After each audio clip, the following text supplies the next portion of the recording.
there. Today we're going to talk about how to set up a coffee cupping at home. Now, a coffee cupping is a specific sort of coffee tasting used really commonly in the coffee industry at all sections of the value chain. It really refers to a specific way of brewing as well as tasting, and we're not going to try and replicate all of it. We're going to cherry pick the best bits so that we can put on a really simple cupping and do comparative tasting. And that's really the key. The key to developing your sense of taste is to taste different coffees side by side. And this is the easiest way to do that. The coffee industry uses cupping in a host of different ways. A buyer will cup coffees at origin when looking for different lots that they might want to purchase.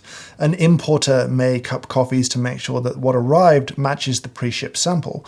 A roaster may cup coffees as part of their quality control process to make sure that their roasting has been up to scratch. And a cafe may cup coffees to decide which coffees they want to put on their menu. Now, as I said, there are a ton of protocols and rituals around a cupping in the industry. We don't need to replicate all of those. We're going to take the most important bits to get to a nice comparative cupping. So in this video, I'll walk you through what you need in terms of equipment, and I think you'll have most of it at home already. I'll walk you through the brewing process, how we're going to brew coffee in a cupping, and then I'll walk you through the basic steps of how to cup several coffees side by side. This is going to be a two-part video. This is really the practicalities of setting up a coffee tasting at home, what you need and how to do it. The second part is going to be about taste itself, acidity, sweetness, exploring those things, diving in much more detail. But this part is just the practicalities of getting set up.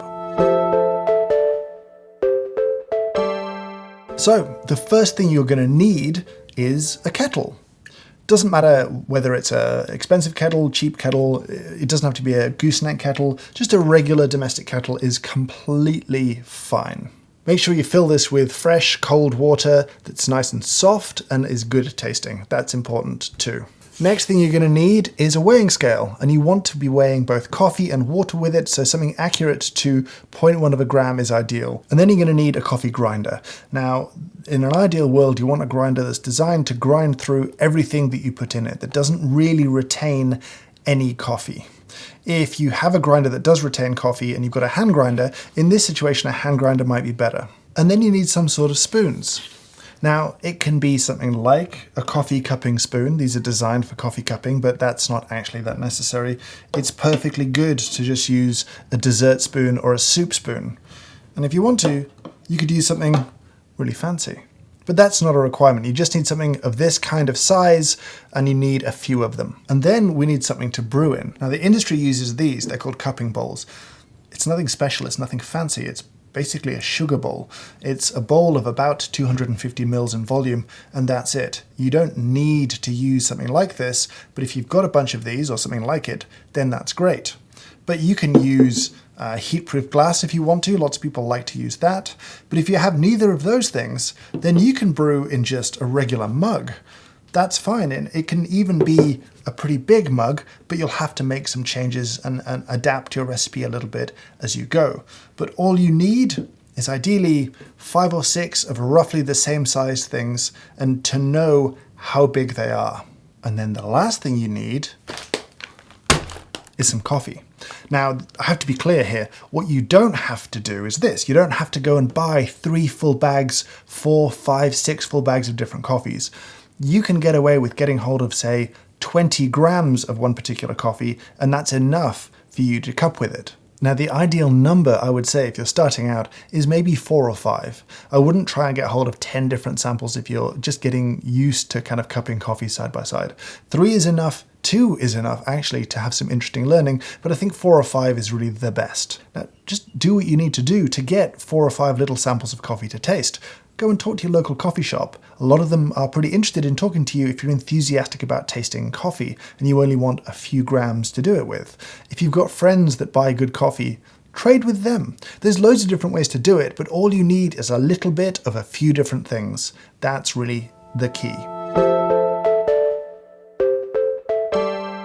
So let's talk about how you're going to brew coffee for your coffee cupping. And if you've seen my French press technique video, a lot of this is going to be very, very, very familiar.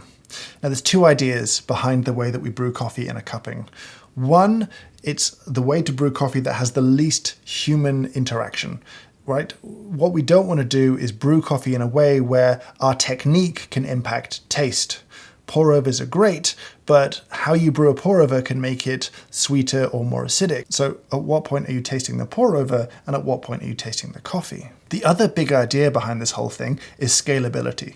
To brew 5 pour-overs would not only be time-consuming, it would be really annoying, let alone trying to do 10 or 20. This is a way that we can brew several coffees at the same time, and it's really, really, really easy. So what's the method? Well, it couldn't be simpler. We're going to grind some coffee, kind of in the finer end of medium fine, and we're going to pour some hot water on it and let it steep for about 4 minutes, just like a French press.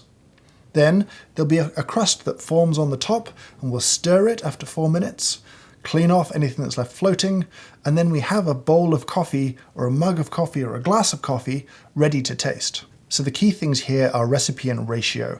Now I'm going to recommend a ratio of 60 grams per litre.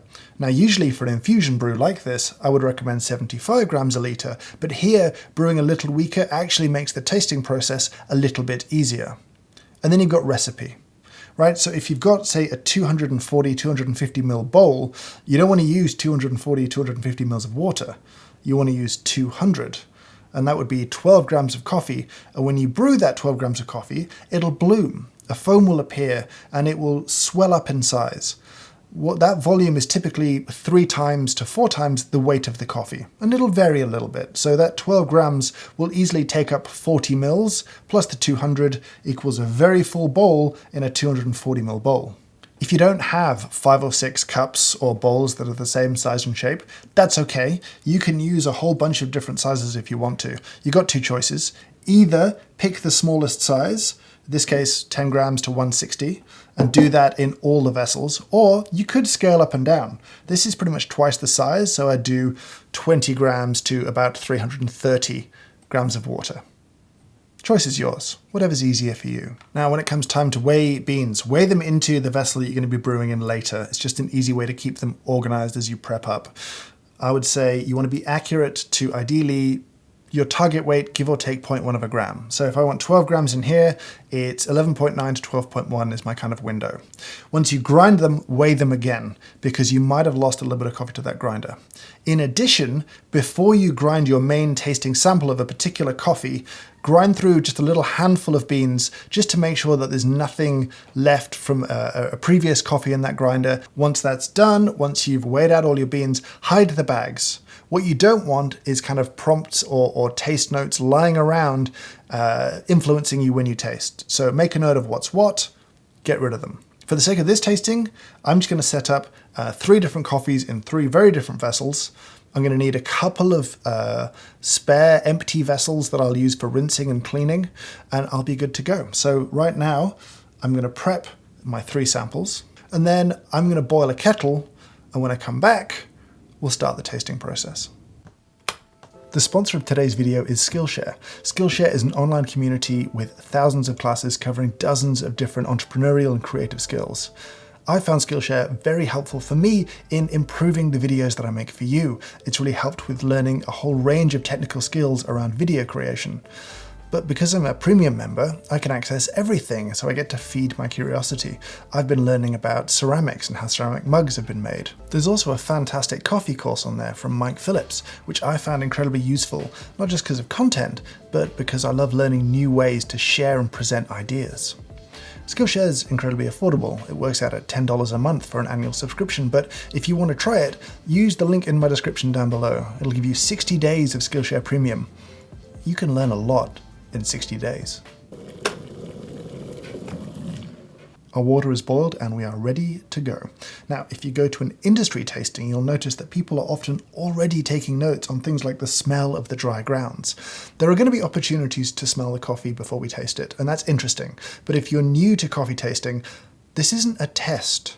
If it's fun, that's good. If it's interesting, that's good. But you don't have to take copious notes. You don't have to find dozens of words to describe things. Don't worry about it. Let's get into brewing. Now I'm going to brew on scales because I'm brewing 3 different recipes here. I've got 12 grams, 15 and 20, and I'll need to brew the right weights accordingly. And it's really hard to brew consistently without scales. even in the same bowls with the same weight of coffee, some coffees bloom more than others. So zero it out, add your hot water.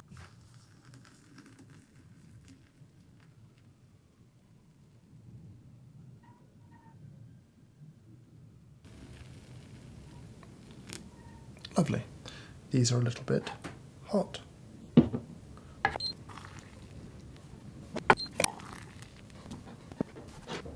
And this is now a perfect time to use the mostly useless digital assistant in your pocket, in your phone. Set a timer for 4 minutes. Okay, your timer is set for 4 minutes. At the end of 4 minutes, we're going to get a spoon and we're going to use it to stop the brewing process. We're going to gently stir the crust on top 3 times, and that's going to cause most of the grounds to sink to the bottom. You're then going to get a second spoon to scrape off anything on the top that's still floating, leaving a clean bowl ready to taste. Now again, in the industry, you'll notice people smelling really intently when they're stirring that crust. It's an interesting aroma release moment, but if you're new to coffee tasting, don't worry about it too much. It's fun and it's interesting, but don't obsess over these kind of details. The coffee industry has a bunch of other priorities around a tasting than we do at home.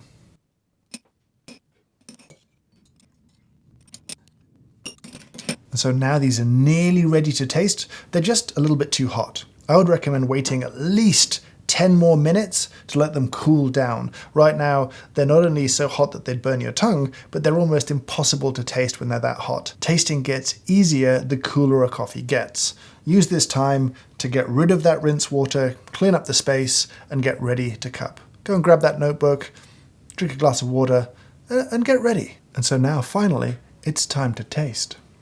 So the spoon. The spoon is there so that we can just have a little sample of coffee and not have to pick up a mug of hot liquid.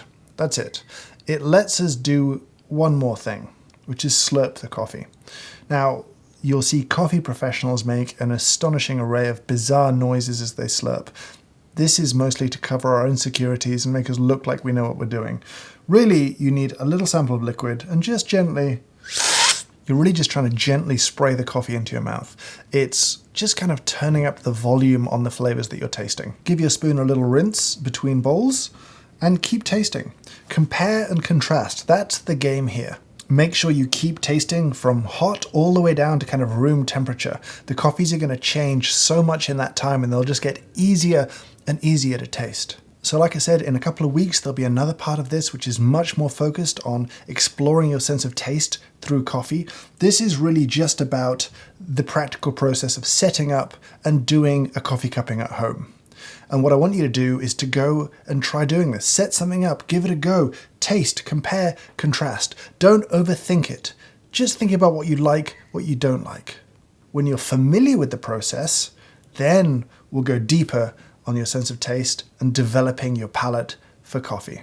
I'd love your feedback down in the comments below. Did you try this? Have you run a cupping at home? Did you come up with some problems? Did you have a good time? Did you enjoy it? Was it fun? Was it easy?